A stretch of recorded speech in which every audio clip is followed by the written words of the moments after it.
আসসালামু আলাইকুম এভরিওয়ান। আজকে আপনাদের সামনে এমন একটা জিনিস দেখাবো যেটা হচ্ছে আপনার জীবনের পরে হয়তো কোথাও কোনো জায়গায় দেখেন নাই।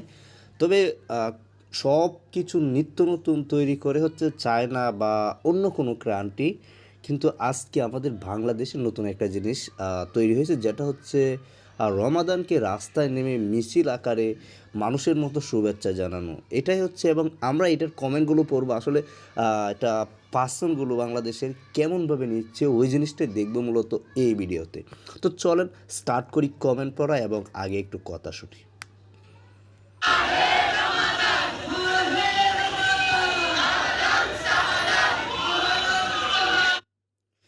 বিস্তৃত শুনতে পারছেন, তারা হচ্ছে রমদানকে নিয়ে রাস্তায় নেমেছে। রাস্তাটা কত সস্তা এরকম। আচ্ছা, আমি কিছু বলবো না, কারণ আমি হচ্ছে নির্দলীয় লোক। চলো শুরু করি। নতুন রূপে বন্ডামি, ঠিক আছে? এতে এতে র্যালি করার কি আছে? রমজানে হোক গুলি ঠিকমতো আদায় করে স্নেহ বিদাত। হ্যাঁ, ওরা যে আরও কত কিছু দেখাবে।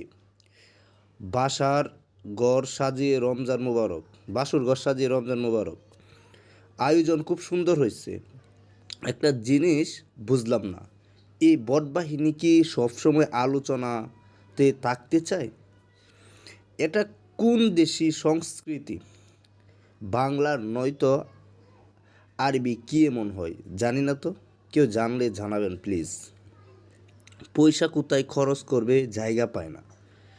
নিজের নিষ্পাপে পরিণত করার জন্য হালকা পলেপ। আহলান সাহলান মাই রমদান। এভাবেই ইনসাফের জন্য এগিয়ে যাবে আজাদির দল, ইনশাল্লাহ ফিয়ামানিল্লাহ। গাজাবাসীর জন্য গোরের জিনিস বাইরে বের হয় করে আবার রমজান দাওয়াত দিতেছে। নতুন করে ফাইজলামি শুরু করছে। রমজান হাদি জুমার হাদি ব্যবসা বুঝি আর দৌড়াচ্ছে না।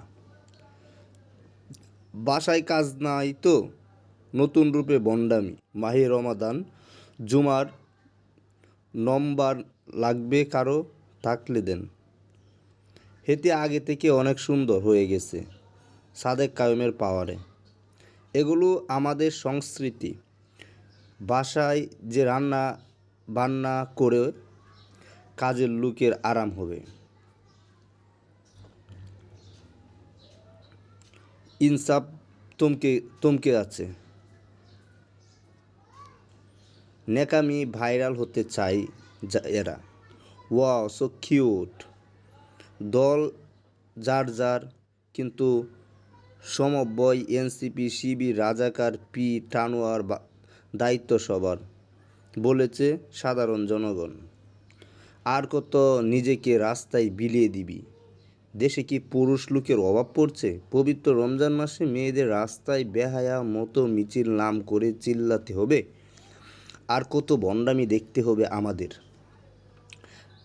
হেই রে বান্দ লেগছে ভণ্ডামি।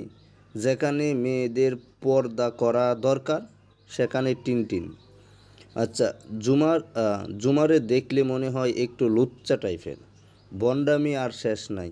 বাংলাদেশ যেভাবে ইসলাম প্রচার করে সেটাই চলে, কোনো বাধা নাই না হইলে দেখ মেয়ে মানুষ রমজান মাসে রাস্তার বাহিরে করিয়া এই একটা নাটক শুরু করছে।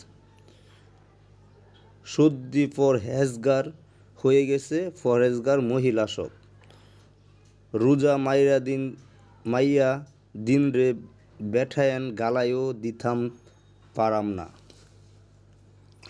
অসুস্থ পিঙ্কু আপা, রোজা না আসার আগেই রোজাগ্গা চেহারা ভাগ্য হইঠে। জুমা দিন দিন কিউট লাগছে।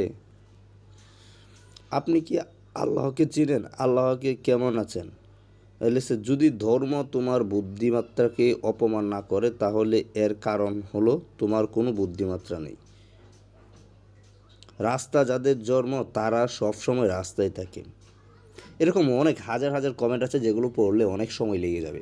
আমার একটা কথা হলো ব্রাদার অ্যান্ড সিস্টার, যে জিনিসটা ইজি বুঝতে পারেন, যে আমাদের কোনো কিছু করার আগে আমরা যারা লেখাপড়া করতেছি বা যারা শিক্ষিত সমাজ আছেন বা যারা কোনো কিছু হতেই মনে করেন যে রাস্তায় নেমে গেলে সমাধান হবে, বা কোনো কিছুকে রাস্তায় নেমে সমন্বয় করতে চান, আমি তাদের ক্ষেত্রে একটা বলবো যে আসলে আপনার মাইন্ডে যেটা কাজ করতেছে সেটা শয়তানের কাজ করতেছে। আপনি সবসময় একটা জিনিস ভেবে করুন, একটা জিনিস ভেবে সুন্দরভাবে সবার সাথে আলোচনা করে, ঠিক আছে, এরপর করুন। তো ব্রাদার অ্যান্ড সিস্টার, এই নেগেটিভ টিভি থেকে মূলত এই ভিডিওটাই হচ্ছে আপনাদের সামনে আমি পোস্ট করবো এবং আপনারা দেখতে পারবেন এবং প্রতিটা কমেন্টের মজা খুব সুন্দরভাবে নিতে পারবেন। আমার কথা হচ্ছে বা এমন কিছু করিও না শিক্ষিত জীবনে যে জিনিসটা হচ্ছে মানুষ নিয়ে হাসাহাসি করবে। বা শিক্ষিত ব্যক্তিরা হাসাহাসি পাত্র নয়, শিক্ষিত ব্যক্তিরা দেশকে উন্নত করার একটা পাত্র এবং শিক্ষিত মানুষরা দেশকে উন্নত করার একটি সঠিক প্রোডাক্ট বলতে পারেন, পণ্য বলতে পারেন। নিজেকে নিজে প্রোডাক্ট বানিয়ে দেশকে উন্নত করার মধ্যে একটা শান্তি আছে, দেশেরও আপনাকে দ্বারা একটা কি শান্তি পাই। তো ব্রাদার অ্যান্ড সিস্টার, দেখা হচ্ছে নতুন কোনো বন্ডামি রিলেটেড ভিডিওতে। এই ভিডিওটা মূলত এই পর্যন্তই। আসসালামু আলাইকুম।